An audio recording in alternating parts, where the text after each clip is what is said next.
I invited Uli to come to Pakistan, and Uli happily agreed. She traveled to Pakistan, she was at Karachi, and then she kept on coming along with her husband Hans. So she has visited multiple times, I think 4 or 5 times. She has been in Karachi at Gujranwala. And Uli is an entrepreneur. She's a founder herself.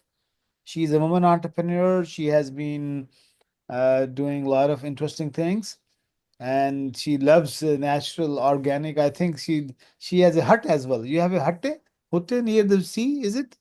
I have what? Hut, H-U-T, hut. Do you live near the sea somewhere as well in Bangkok, in Thailand? You spend. Yeah. Oh, great. And she can speak German. She has been in Thailand, I think, for more than 10, 15 years.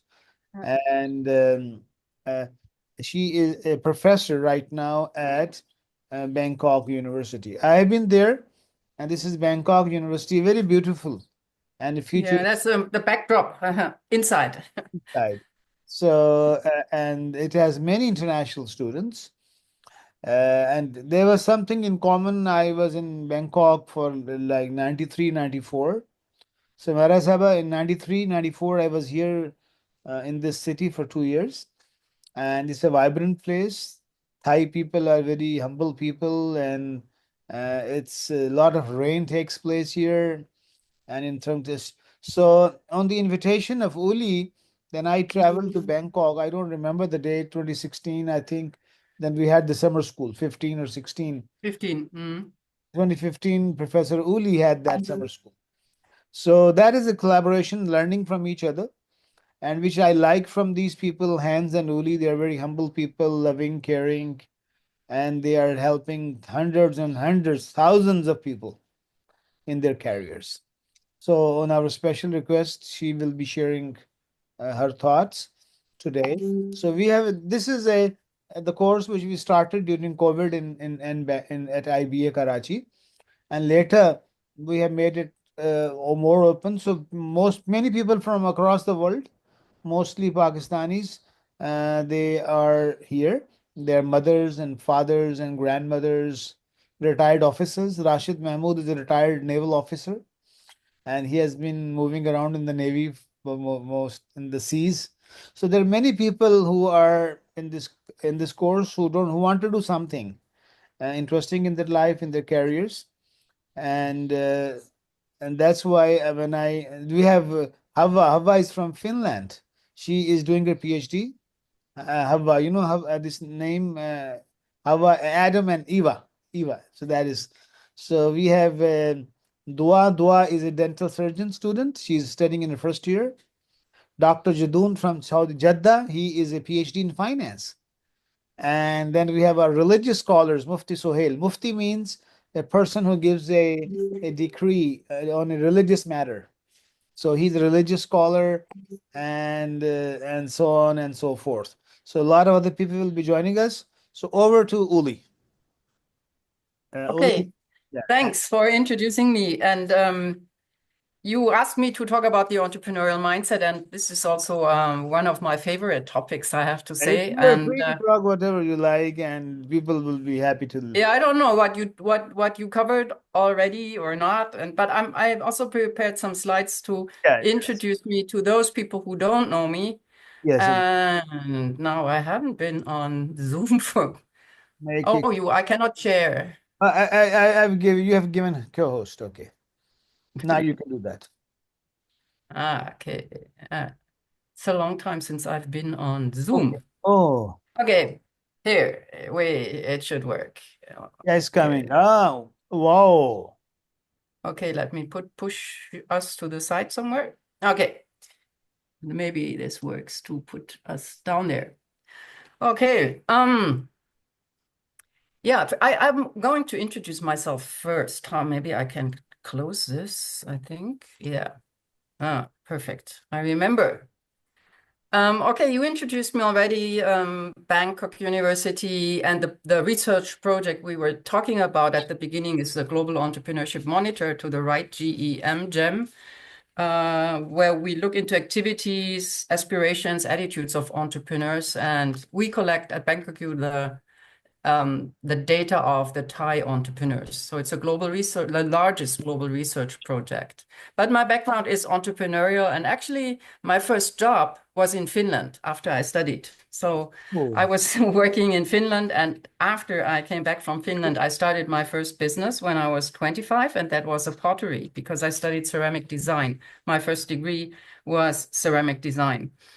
And a year later, I entered the family business, which was brick manufacturing. And we were fourth generation in this family business. And it's a very competitive industry where you definitely develop that entrepreneurial mindset or you're out of business. So it was a competitive industry for the full 25 years that we ran that business. When we exited, we sold. And because we didn't have successors. And so in this competition, the mindset to love competition is also part of the mindset for me. And I'll come to that right at the end of my session a little bit more. But we made a very strategic decision at some point when we had 40% revenue drop in a year, 40%. And we thought we were the only ones in the industry, but later we learned that we were still good with 40%. Others had 60, 50 more, but we were quite desperate. And so we made a strategic decision to what should we do? Where are we good at? Where should we expand? Where should we focus on? What should we kick out of the production? What are we good at? That's the main point. And what does the market need? And where is our market niche? And we picked a niche. And this niche is sewer bricks. This is the canals that are below Frankfurt Street. This is Frankfurt Main, the city of Frankfurt, and all the cities in Germany, not only in Germany, all over Europe. Also in I know from India, they have it as well. They have it in many countries. They use bricks, traditionally bricks for the very large canals like those that are 3 meters high and 4 or 5 meters wide. And we became market leader in that niche with a 40% market share.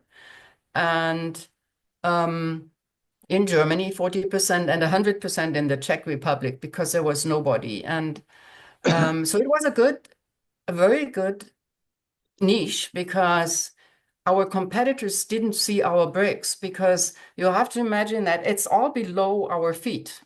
So they're we deliver them and then they take them in through the manholes and then they're down there. So the competition never knew where our bricks were. They just knew we were producing, selling, but most of them didn't even notice where do they sell to because they were not aware that this was a very large niche. And in that business, and here I come to the mindset. In that business, we had to change things in production, and we had to push in.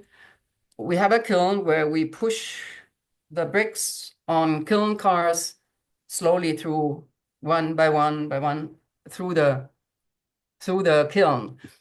And we had to push, for quality reasons, push 25 centimeters deeper into the kiln. Our machine couldn't do that. So we needed a new machine at the entrance of the kiln. And this machine was €1 million, which we didn't have because we need two machines, one at the beginning, one at the end. And we said, okay, we can buy a used machine. This is okay. It's all metal, but we need the control system to be new. And we had this idea in the 1990s, beginning of the 1990s, that you could actually put a PC into the production. At that time, there was no PC in the production. And if there was, it was a highly expensive industrial PC. And we went with that idea to the supplier and we said, here, that's our idea. We want to control with a PC. Easy to control. Everybody can control with that PC. And the supplier said, this is not possible. The PC is too slow. It cannot do that. And we had a roughly 5 hours drive back. 3 people, my husband Hans, my brother, and me. And this guy said, this is not possible. And this is you don't tell that to an entrepreneur, because if you tell that to maybe a manager, they say, okay, it's not possible. So I Uli, have to buy that new machine. But we said it has to be possible. And with every kilometer, every minute, every hour that we were driving, we were more convinced that it is possible to put the PC in the production and to control the machine with a PC. And when we were home, we said, okay, we're going to do that by ourselves. Uli, excuse Now, my husband, your slides are not changing. Yeah. I know they are Okay, not okay, okay, changing. okay, fine, fine. Okay. and and my husband, an engineer, my brother, a banker, and me, ceramic designer. And we developed the software by ourselves. And we did not only control our machines, easy, simple, we ended up selling the software to the automotive industry. And we ended up controlling these gluing robots, the dosage of glue or sealing material on the head of the robot. And so we three co-founded this third business where we produced this software. And so actually, I just want to point out, this is not possible, triggers something in an entrepreneur. And I'll come to that. What is it that makes it different? And if we ask, we get that question very often, is it the skill set or the mindset that matters most? We always found that the mindset is why we hire people, because the skills we can train, the skills we can practice, and then it works. But the mindset is very hard to change. You can change mindset, but it is not that easy, and it is a lot more complicated, especially if you have more than one person to concentrate on. And so I think the mindset is for everybody in business, no matter if they're entrepreneur or not, what makes the difference for an employer. And whether it is conscious or subconscious, our beliefs that we have in us affect what we want and whether we are successful or whether we succeeded it. Much of what we think we understand comes from the mindset. And so an entrepreneurial mindset, I think I have to close that, is an essential life skill, in my personal opinion. It's an orientation. It is a way of thinking and acting, and it allows us to navigate uncertain times. And when there's always these pop-up windows. How do I get that? Okay, push it. Okay, if we can predict a goal, we do that all the time in business. And we start at some point and we start on our way, we lose a little bit of track, and we get back on plan and we reach that goal. That is fine, it is okay. We can do the same and we get a little bit more off the track. We don't go back on plan, but we still reach the goal because we stay on target. That is predictable. And this is what happens in businesses all day long. But there's something that Babson calls creation. And this is a different way. We have that goal, and on the way we discover that maybe this goal is not the right thing. Maybe the goal has to slightly change. And so we find a better goal, let's call it better goal, a different goal, but something that's a little bit more perfect. And on the way to goal number 2, we discover that maybe we can reach something else, and we come to goal number 3. And by that, we created something else, a new goal, not the goal. And both of these ways to go forward to reach goals are okay. It just depends on the situation in which you are in. And so they're very different and they reach different things. But what if there is an obstacle on the way? Something happens. And the pandemic is actually was one of that unforeseen big obstacles for many businesses. And I use the brick wall here because of the brick background, is that if you stay on target or if you get back on plan, you will not be able to get over that wall that is in the way, over that obstacle. And if you encounter that brick wall, and you're able to create something, to experiment, to find a way around that brick wall, you will reach a different goal. And when we got that answer, not possible, that's like this brick wall, not possible. We were thinking about how can we do it? And actually we ended up creating not only our own solutions, we had our own software in many places on the kiln, in many places at the end, but we also ended up selling it or becoming automotive, like technology partner for Daimler Chrysler at that time, and reaching a completely different product, which would not have been possible if we had just accepted that it's not possible. And it is the idea to recognize, to identify opportunities, to focus on what's the impact, and to create value no matter which context you were in. And if I see the two ways, creation and prediction, the prediction works perfectly when we can predict the future.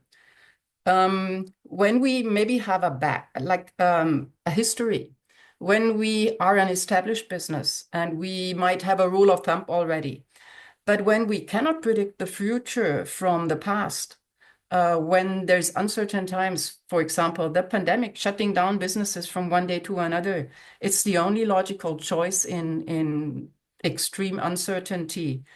And it favors what is real, what is confirmable, and it changes your reality or your opportunity when you act. Small, smart steps.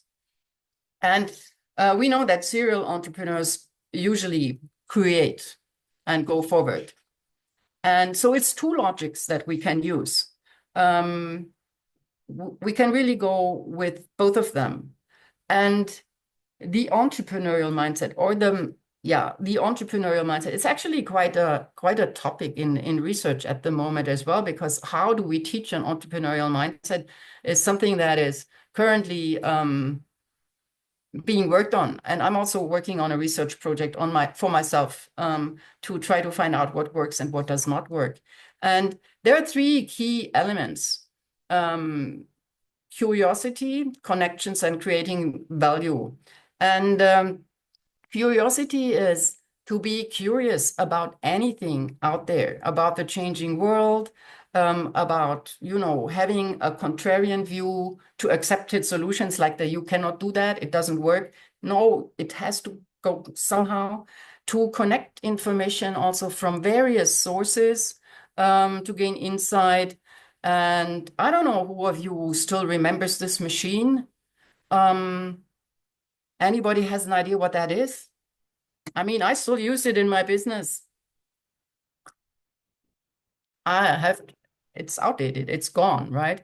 It's a telex machine. It was early, very expensive way to send messages internationally before we had the internet and everything. But it's gone. But the company, this is Siemens, the company is still there. So they embraced curiosity at some point because technology changed, and they didn't say, okay, we have this machine and we'll sell this machine and that's it. So they continued. And if businesses didn't have this curiosity and responding to changes, they wouldn't come up with new ideas, language translating eyeglasses, for example.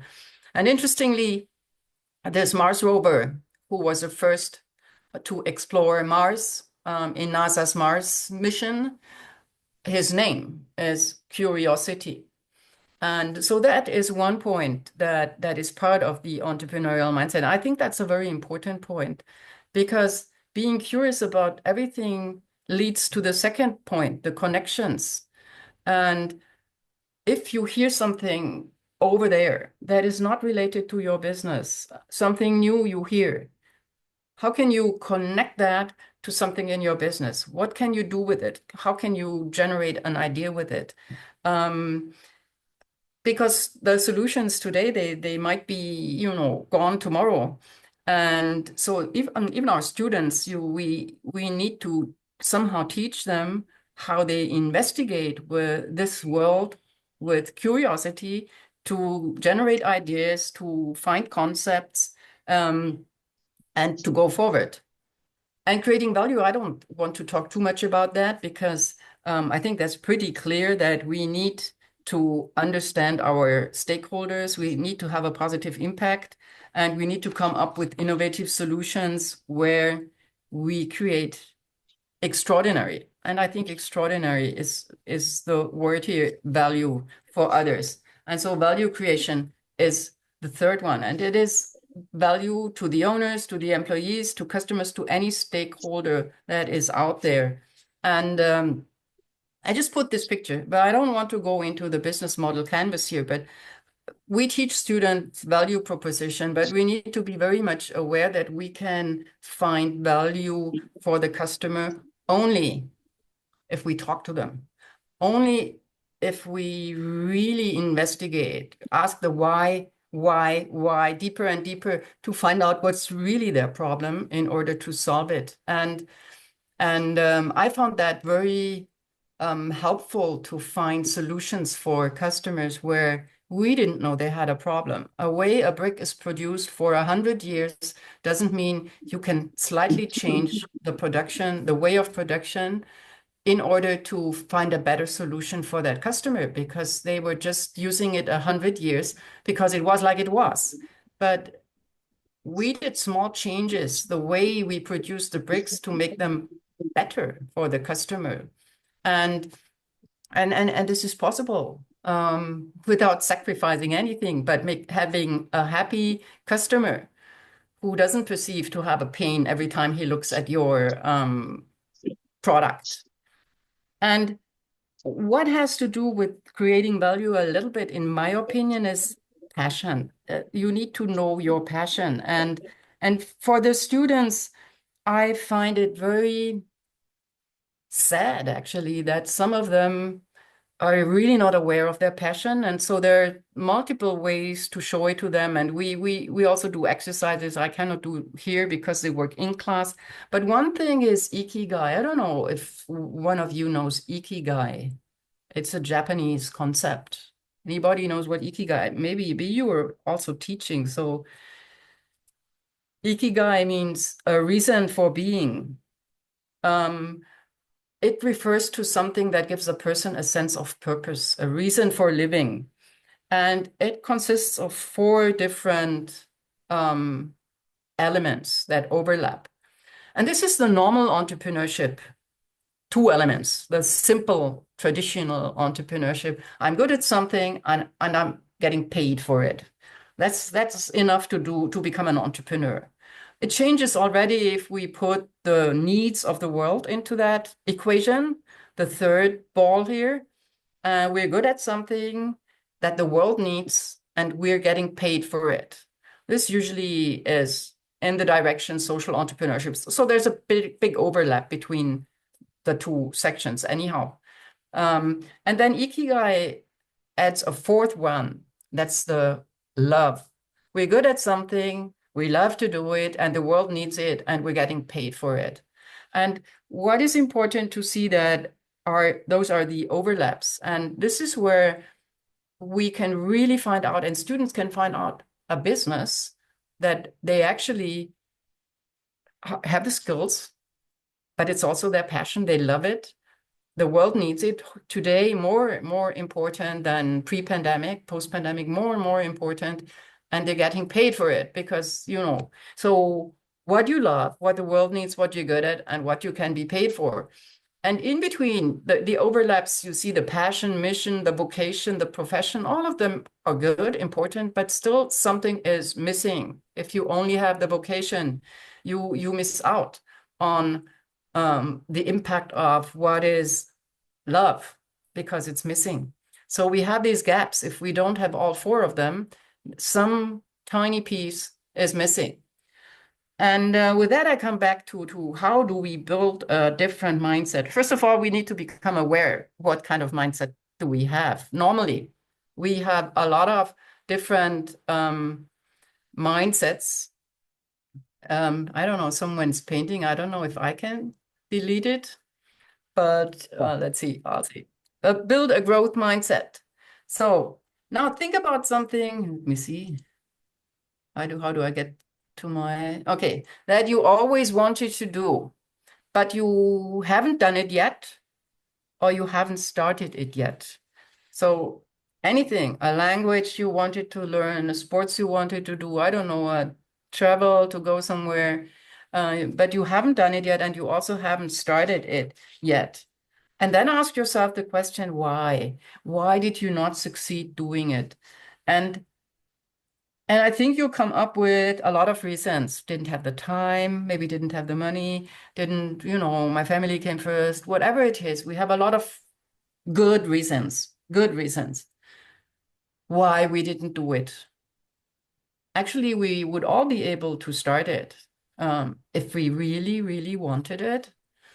And this, why we didn't do it, these reasons, they just keep us in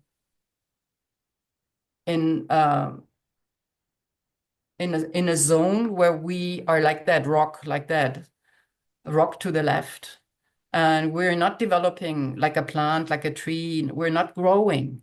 We're just static. And what that stands for is the growth mindset is the plant, that the growing, learning new things, challenging yourself. And the fixed mindset is we're fixed. We're already static. We cannot change anything. And sometimes we call it comfort zone. The things we know, that's the static zone. That's the zone where we just live comfortable, but we do not learn. We do not stretch ourselves. We do not challenge ourselves. We do not learn new things. The view of ourselves, if we change the view of ourselves, can determine what we can be. If you believe that your qualities are unchangeable, that's the fixed mindset, then you will want to prove yourself correct over and over rather than learning from a mistake. And you're more constrained by your thoughts, by your beliefs. Those are the people who say, oh, they are born with that talent. And every person has different abilities and a different intelligence and cannot get better with time, with persistence and effort. That's the fixed mindset. And failure is validating that I'm not intelligent, for example, or I cannot do it. I told you I cannot do it. If I fail, I told you. That's failure for them. They give up easily and they fear. But what we want is we want to have that stretch zone. We do not want to have, also not in a business, we do not want to have people in the panic zone because they're stressed out.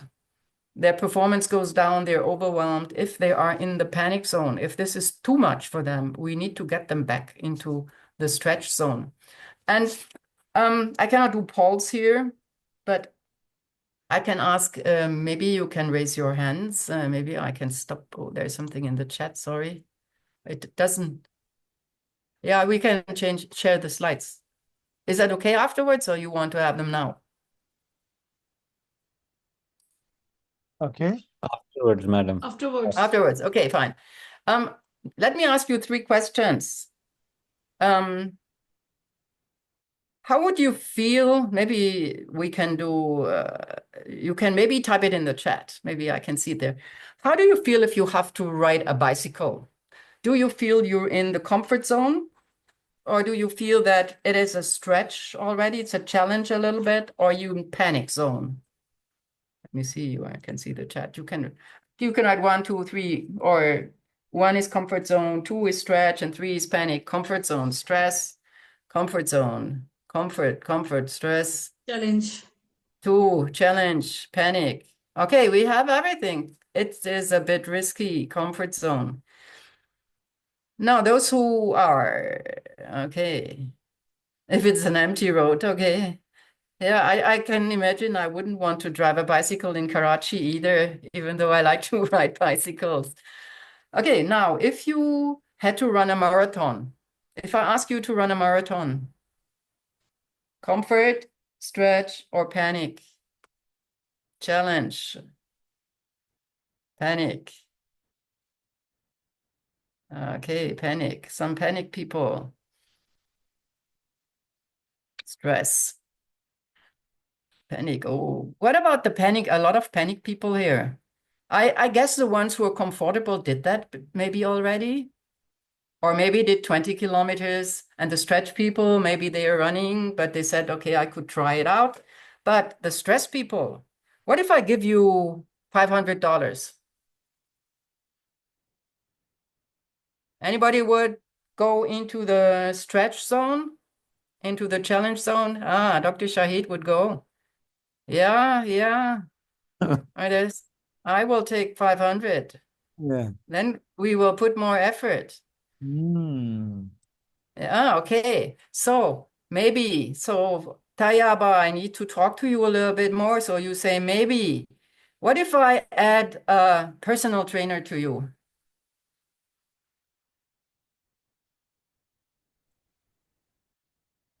Sure. Ah, then it becomes comfort. Oh, maybe not on day one, but okay. So I just want to show that you can get the people actually back um, into into the zone where you want them to have, where they stretch, where they are willing to learn something, where they are willing to risk a little bit, and where they are actually learning something. And this is what we are talking about. I want to expand my business and make a team. Ah, okay, we can do that as well. And where's my here? And this is when we talk about let me hide all of that. Okay. The fixed mindset, all these sentences that are on there are signs for a fixed mindset. Now, we don't have people who are always a growth mindset or always a fixed mindset. We have both. I mean, we have reactions where we have a fixed mindset and we have some have more growth mindset than others, but we all have tendencies to react in that way. I don't like to be challenged, or when I'm frustrated, I give up. I can do it or I cannot do it. We all tend to have that. And where's my growth mindset? Okay, my growth mindset doesn't want to show. Okay, whatever. And the big difference is the power of that word yet. And the word yet makes it possible to step out of the comfort zone and get into that learning, to get into that challenge zone, to make new and different experiences. Instead of saying, I cannot do this, I'm not good at this, I don't understand this, it doesn't make sense. We say, I don't understand this yet. Because it gives you the opportunity to say, it is possible, it's just not yet. What if we give the students a grade? Instead of failing them, we tell them, you have not passed yet. I think it would give all of you a better feeling if you're a student. You haven't passed yet means it is possible. You just need to put some more effort in. It's not devastating. It's not completely devastating. I failed this course. I'm so dumb. You can do it, but you haven't passed yet. And this word is just incorporating this word in your mind already leads to a bit of a growth mindset. And it is about telling yourself, here is my slide with the growth mindset, telling yourself a different story, telling yourself failure, I can learn from failure. It's an opportunity to learn, to go. I embrace challenges. I can train my brain. I learn from feedback. I'm inspired by success of others, and I can try it out as well. Failure is still a painful experience, right? Also in the growth mindset, failure is always painful, but we see it as an opportunity to grow. So the entrepreneurial mindset is to have a growth mindset, it's not possible, doesn't determine you. It's not possible, doesn't determine the outcome. And it is a choice we have. It's a choice you can do over and over again, many times a day, very often, every day. It's a new choice. And so the question is, you get up, which mindset do you choose? And and who who needs a growth mindset, and do we need it all the time? Because we're a mix of both mindsets, but it will change depending on the mood and the situation and the task. If you think about Kodak, the company that went under, I don't know, maybe they had a fixed mindset. They didn't embrace to move with the time. Um, and I think everybody needs a growth mindset. Everybody in business needs a growth mindset because we need to develop. We need to put effort in. And no matter what we do, even if we're non-entrepreneurs in a business, if we have a growth mindset, we find solutions. We can challenge ourselves. We can challenge our teams. And so I'm convinced that everybody needs a growth mindset. And as I said, failure is still painful, but it doesn't define you. It doesn't devastate you. It's a problem that occurs, and you deal with it and you learn from it. And I had a lot of failures, a lot of mistakes I made, and they hurt. They really hurt.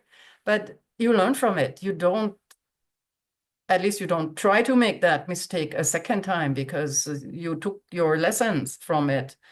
And I turn a little bit to sport because I found that I was cycling actually for charity in Germany every year with people who participated in the Olympics and in world-class championships and different types of not cycling people. They did anything, biathlon, skiing, whatever they did, riding a horse.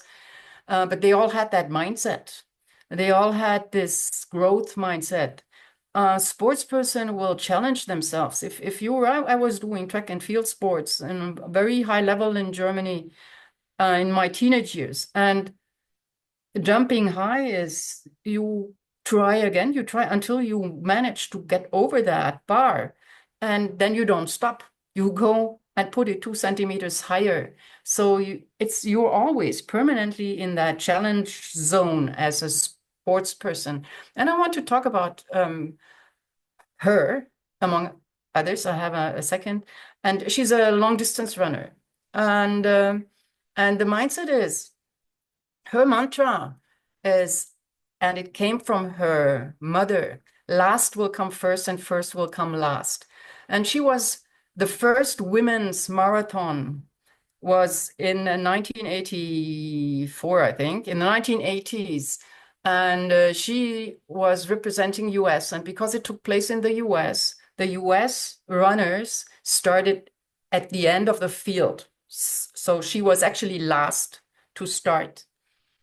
And she pulled through and came in first. So she was the first woman ever winning a women's marathon at the Olympics, 1984, the gold medal.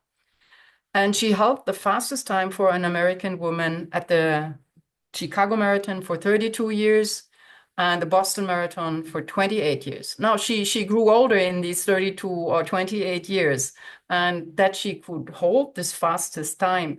It was that mindset that she says, last will come first. That made her run and come in first. That's how she started out and how she challenged herself to do that. And she's a very extraordinary woman. And she ran her first marathon when she was 28. And I put down the times here for those who ever ran a marathon, 2:50.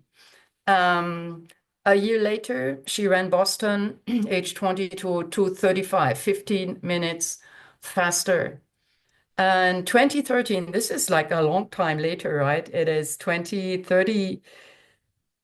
33 years later, she still ran age 56 to 50, like her first marathon. She's still that fast because she has this mindset. And in age 62, she ran 3:04 in 2019.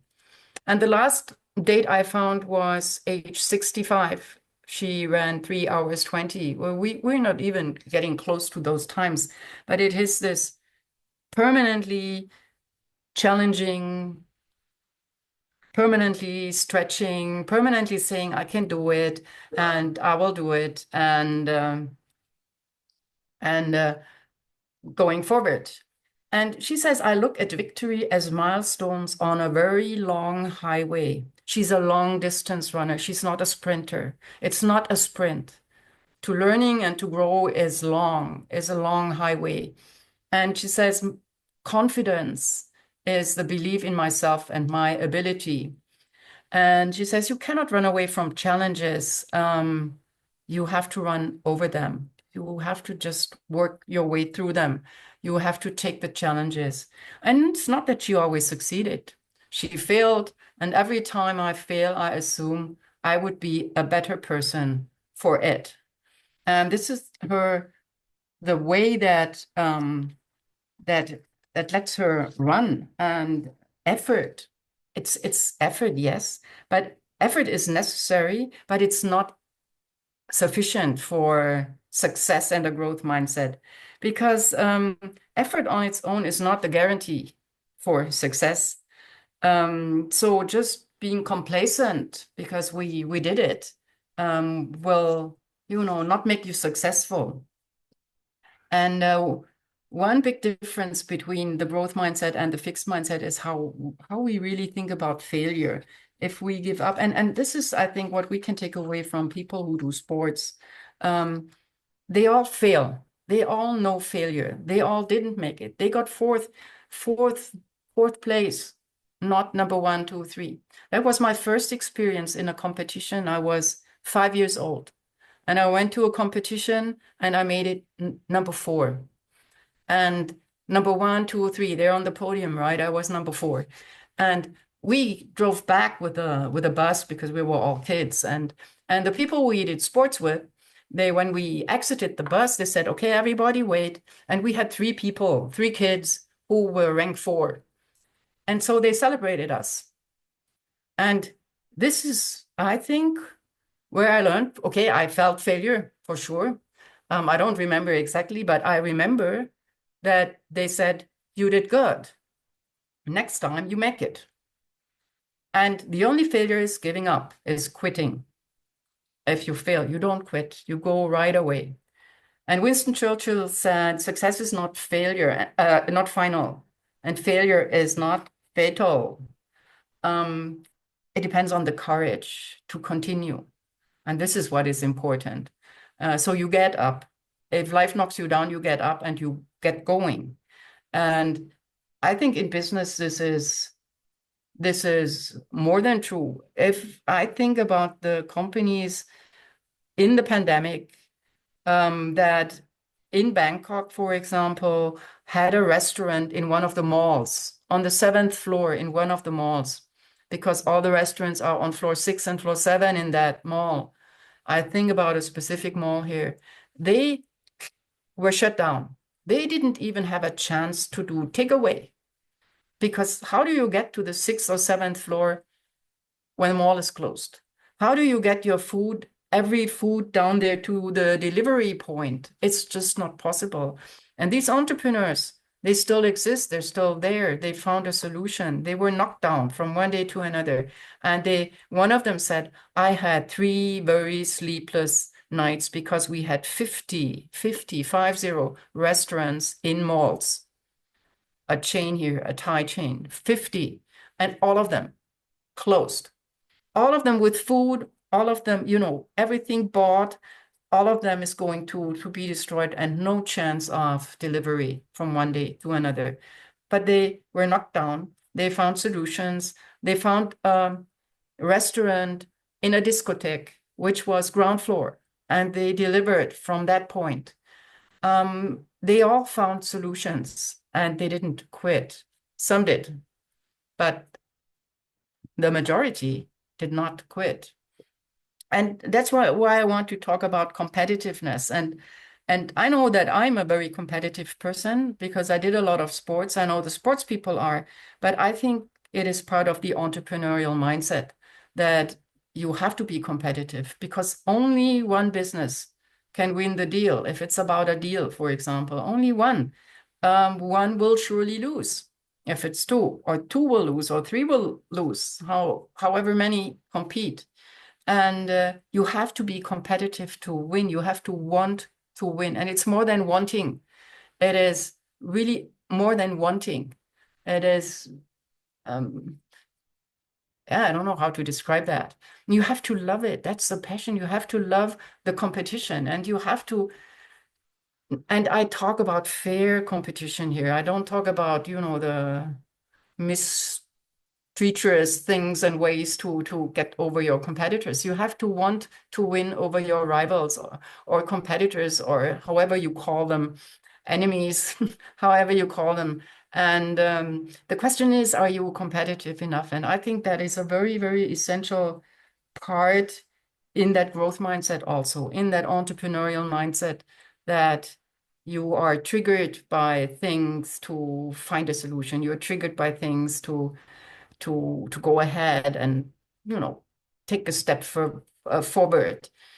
And wanting to win is not enough is a book that is written. And this Lithuanian basketball player is actually not a star player. He is average from what he brings to the field, but he was in the Olympics. He holds Olympic medals. He won with the Lithuanian national team various gold medals, but not because he was just a super athlete.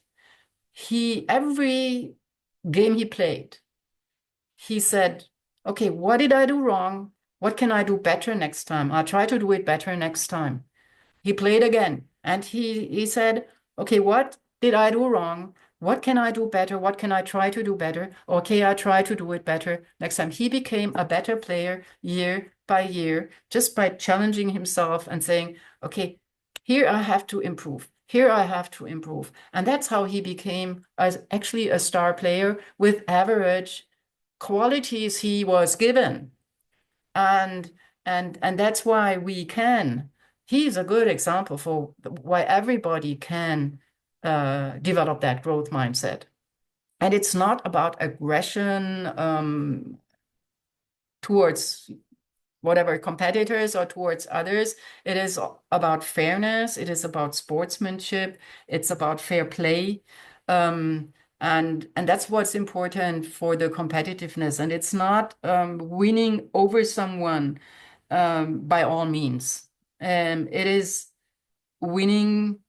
You have to be able to look into the mirror. Even if if you're an entrepreneur, there's a lot of challenges that come, questions that come to you. Do you do that to get that contract? And if you're desperate and you start thinking about it, are you going to do that? And we were once asked, if you want to get that contract. It was actually Berlin, and Berlin was when it was still the island in the middle of East Germany. West Berlin was a very, very bad kind of business culture. They were taking bribes, they were getting paid for everything. They were very, very known for that. And so it was from Berlin that we were asked who is going to buy the BMW for the government official who is in charge of that project. And I called my dad. My dad was an entrepreneur as well in a different industry. And I said, what would you do? And he said, I was once asked to buy 4 tires for a car, and I did that. And I couldn't sleep for nights. I couldn't sleep for nights. You have to make your decision if you are able to look into the mirror and say it is okay or not.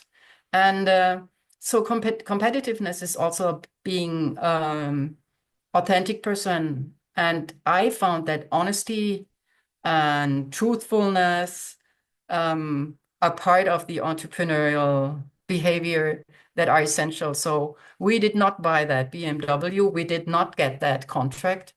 This guy had a BMW afterwards, and we know who delivered the bricks. So we actually have an idea who bought that BMW.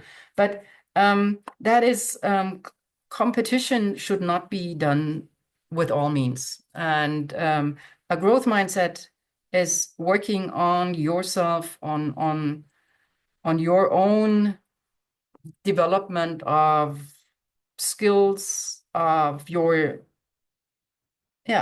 your personality, and you have to be able to live with what you do.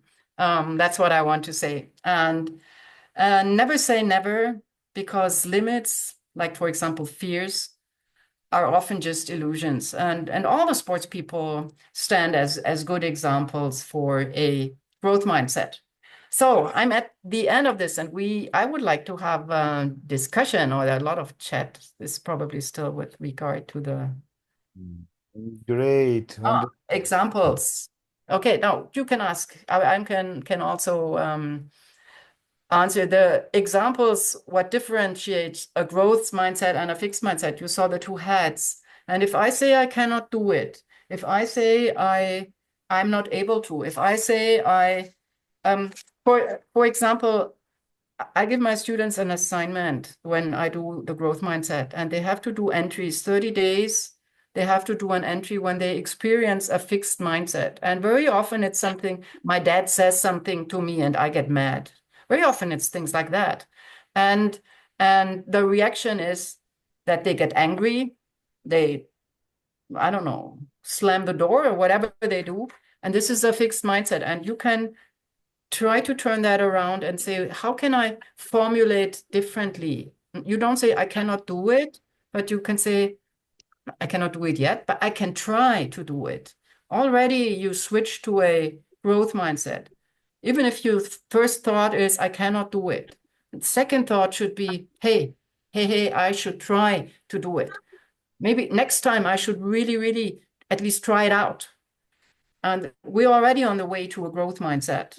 And I think it's very small, small things in daily life where we experience this fixed mindset. We have these triggers that we say some challenges, for example, change in a business, triggers that we complain. Or let's say I make a mistake. That's the trigger. I make a mistake. Now I say, I blame others, for example. That's fixed mindset. It's a symptom. Or I feel like a victim, or I avoid to take a risk. Very often I talk about the past. We tried that before and it didn't work. That's a typically fixed mindset reaction. We tried it before in that business and it didn't work. You don't know how often I heard that from employees who've been with the company for 30 plus years. And we wrote a paper at some point and we said these 3 sentences are forbidden. One of them was, we tried it before and it didn't work. We wrote it down, said it's forbidden to use that because it doesn't help us. We'll have to find a solution. We have to do it somehow, and we have to do it better than we did it the 100 years before. The company was 100 years old when I joined. And it doesn't mean that everything was right the last 100 years. So we have to be open. Technology changes, the market changes, my customer changes. That is the difference here. And many of us give up just if they experience a fixed mindset. They say, oh, okay, I cannot, so I go away from it. I have a question. Yeah. Regarding the importance of passion, that how much it is important to be a successful or good entrepreneur. Because according to my experience, when I was doing my master's thesis, and that topic was not of my interest, I was doing this because of my supervisor. And at some point, I gave up because it was, for me, it was very difficult, and discussed with my co-supervisor that I'm not able to do it. And I was almost giving up on that. And she said, no, I think you can do it. You should do it. And that 10 minutes talk, then because of her encouragement, I did it. And I did it successfully. I got 5 of 5. Yeah. 5 out of 5. This is so a one. You experienced that fixed mindset. And fortunately, you had someone who talked to you because apparently yes, that's why I'm talking. Yes, and the second experience is the second challenge I got last year during my PhD studies, and it was again with the software tool. And when you're running the analysis, you're not getting results or something, you're just stressed. But this is the topic of my interest. I have inner drive to solve it. I make it possible without the motivation or external validation of my supervisor or any person. That time I did not need it. So the Yeah, major you can difference have I that. find that passion and interest. I was interested for my PhD topic, so I did it in any case. But for master's topic, I needed external validation. So it means that we should do that thing that we want, or there we need something in to change in our mind. I mean, if we do what we want, it is probably easier if it's something वो we बोलते हैं want. Growth mindset क्या होता है, एक बंदा होता है कि मैंने आगे तरक्की कैसे करनी है, आगे कैसे बढ़ना है. But if it's something we like, if we have the passion for it, or it's something we love to do, it makes it easier. Yes. Definitely, we will still experience fixed mindset and backlashes, um, and Yes. and all of that. But we can set a learning goal, and we have to tell ourselves the story a little bit differently, and we can choose tasks that are just a little bit, just a little bit outside our comfort zone. It doesn't have to be a lot, but a little bit, because any step we take out there is a way of learning. But if we like to do something, I think we probably are more open, and maybe we have more of a growth mindset, but not everything we do Absolutely. is Absolutely. probably what we like. So Yes. I Yes. mean, the fixed mindset you experience with for the students, it's very often their parents. Actually, it's the parents say something, and I had one student in the pandemic, and he says, all of my 30 entries are about my dad, because my dad works from home. I work from home.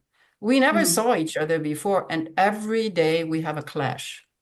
And he worked on that for 30 days, how to solve that, how to change his mindset. And he actually was really, really good at the end. He found a way how to deal with that, and how to respond to that fixed mindset, that he just got angry and he was just mad at his dad, and how he could understand suddenly his dad. So we can learn it in many ways, in a personal life as well. Yes, Yeah. I someone have a question raised their here, hand. Uli.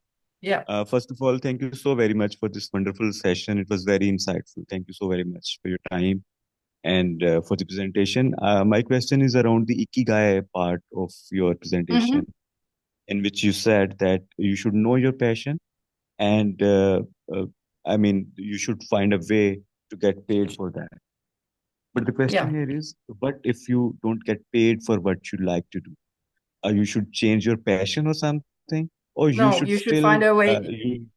Don't change your you should passion. still Find a way for okay. what you can be paid.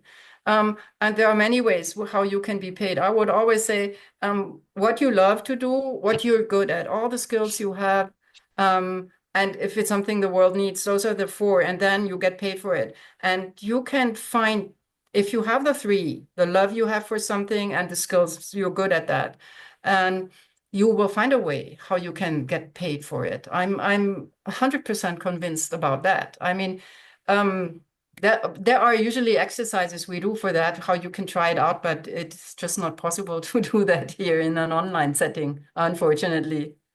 I would think about Okay, very maybe in some open other session. about what Yeah. can generate money. Okay. And the second part of the question is that how do entrepreneurs deal with self-doubts? You know your passion, but sometimes self-doubts strike you that maybe you are not good at it. Maybe the world is not going to accept it. Maybe you cannot get paid for it. Maybe you should try something else. I mean, there are thousands of self-doubts which strikes you sometime when you are trying to do something, when you are trying to follow your passion and trying to make your mark. There are, I mean, some sort of hurdles which are inside battles. So how do the entrepreneurs deal with those battles, when those challenges?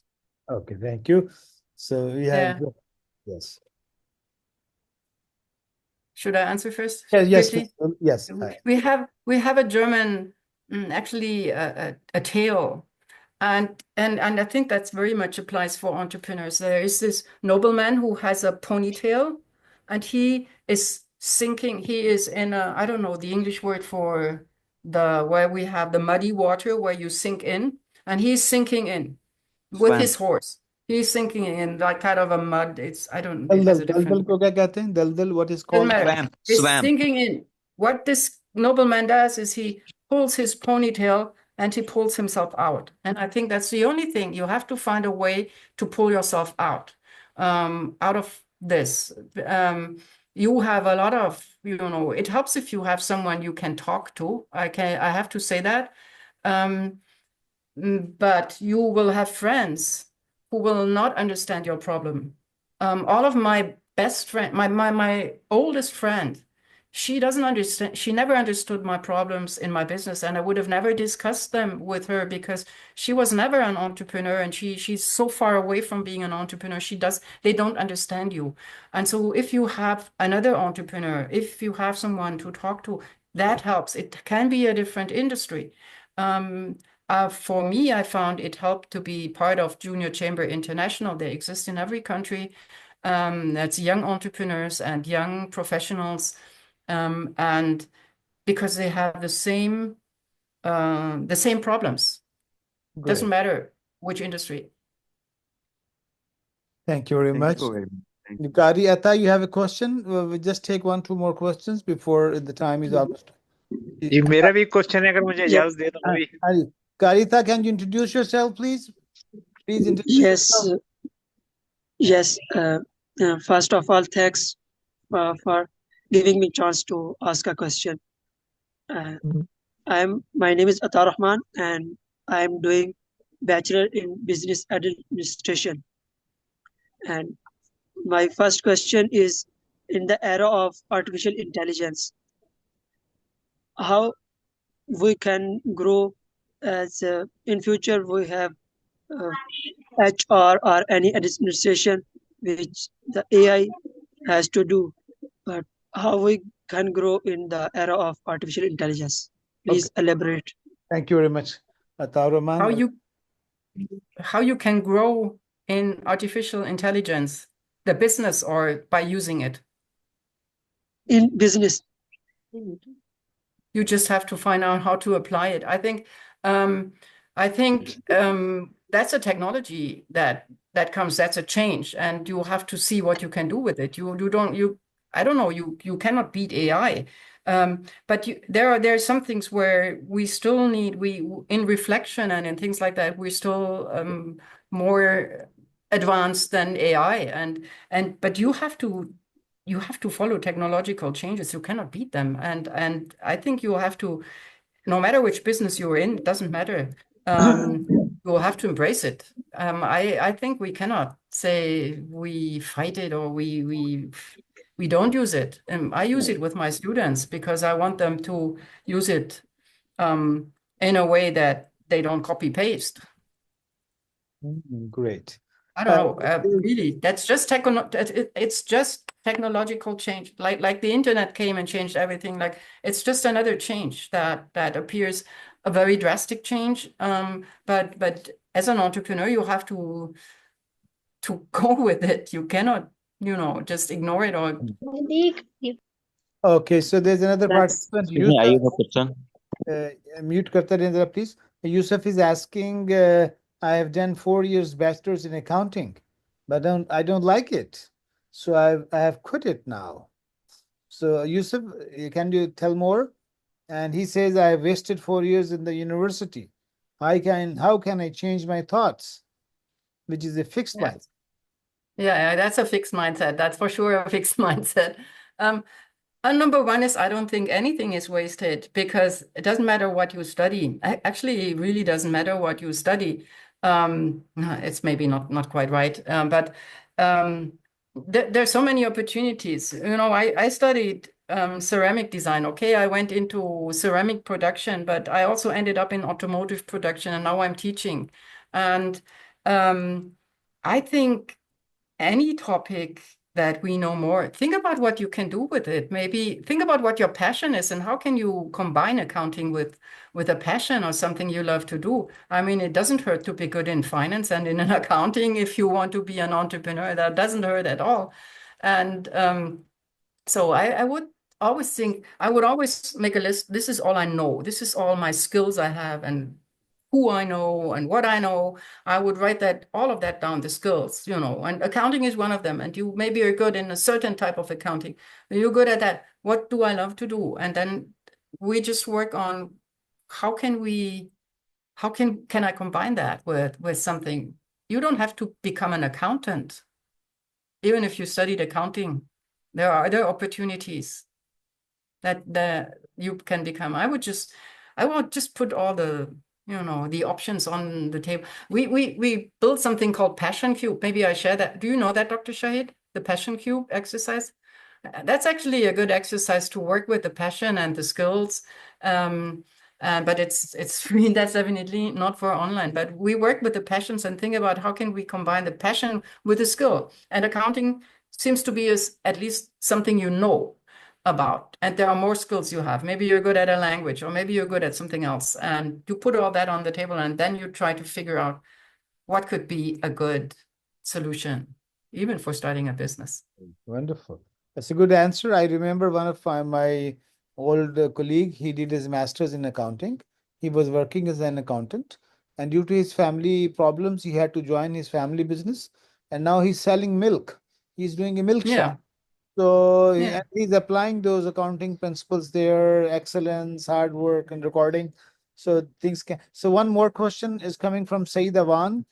He is a senior guy. Saeed Awan Saab, shall I read it for you, or will you like to talk? No, the I competitor, would like right? to That's talk, beating sir. you.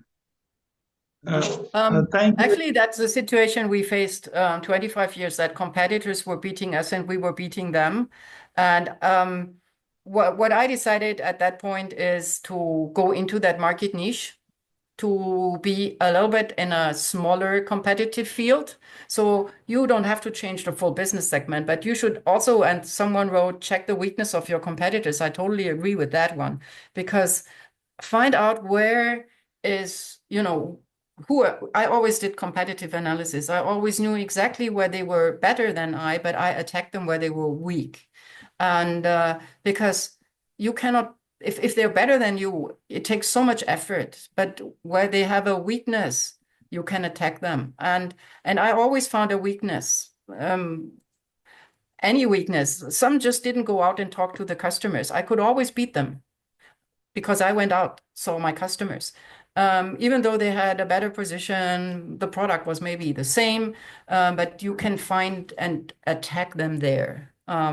And that's what I would do. And I would think about not the business segment, but within is there a market niche? Also, for smaller businesses, it's always good to find a certain segment. But we didn't change it. It was part of our portfolio. It was not a new segment. It was part of our portfolio. We just skipped others and said we're not producing that anymore. Sir, one more question. Can I speak? Okay. Sir, how we can gauge our passion? Your passion? Yeah. You don't know what your passion is? Actually, I'm confused with many things.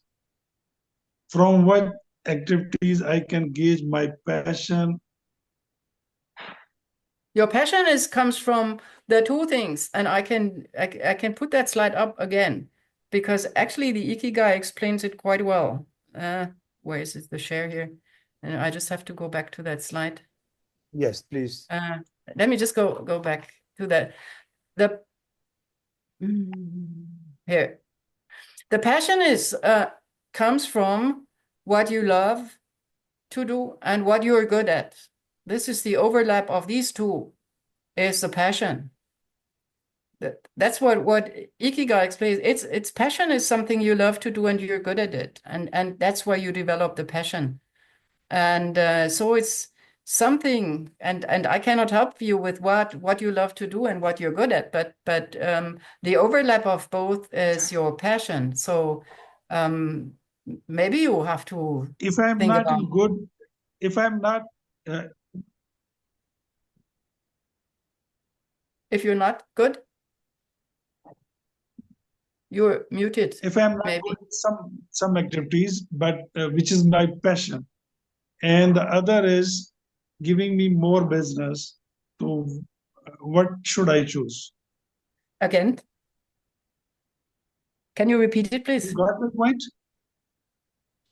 Yeah, repeat I it. didn't understand. If my passion is not productive for me, should I go for other or should I stick to my passion? Your passion is what? I didn't. Is Did not someone productive in the form of finance, in the form of business. I'm not sure. He's saying that if I am making money from something which I'm not passionate about, Oh, shall I still continue or follow my passion? Yeah. sure. But this is for many people who are in business. Like I went into that family business, fourth generation, and I had a colleague who said, "What do you want to, Uli, what do you want to do with bricks?" I mean, I became really passionate about that product. And but I was not passionate at the beginning about that, to that business at all. But you can choose. How can you, for example, I studied design and everybody said, even when we closed the pottery, people said, how come this is your child? You build it up for 15 years and it's your designs and it's what you love to do. And I said, I'm here. And my passion to design things or to create things, I could all integrate in the other businesses we had. I could come up with crazy ideas. We did them. We did a lot of crazy things, completely different from the rest of the industry. But this is because I put my passion from what I like to do into that business. And I found ways to integrate it into that business. But we did very creative events in the production with colorful themes and a lot of crazy things actually that no other brick manufacturer did. But that was my passion. I could put in, and it led to customer relationships, to long-term customer relationships. It was very helpful. So I think maybe think about take your passion and can you find something in the business where you can put the passion in? Okay, can I ask a question? Ji Athar, so maybe the last one, okay? Yes. Okay. My question is about multitasking. Like I do 2-3 different works at the same time, like attending call of a customer, checking email, doing multiple things at one time. Nah? Sometimes it creates too much stress. Sometimes not.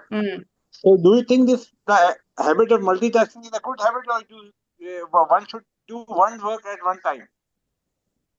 I didn't quite understand everything, but multitasking is, I mean, for me, it was always easy.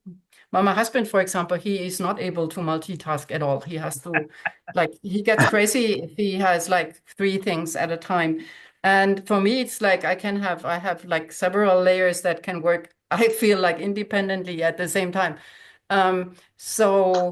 If you're not it can make you crazy if it's too much, right? And then you have to find a structure for yourself. And I also found structures, like I still do that. If you see my calendar, everything is in my calendar because I just organize it to a certain extent to not have it all at the same time. If I say this can wait, and a friend who was an entrepreneur as well, he said every morning he took 5 minutes to write down all the things he had to do on that day. He had in his mind he had to do, and he wrote them down on a piece of paper. And then he looked at it and says, okay, this, I'm going to do in that order. And so we have to find a structure to probably organize that for you, because multitasking is a normal thing if you're an entrepreneur, because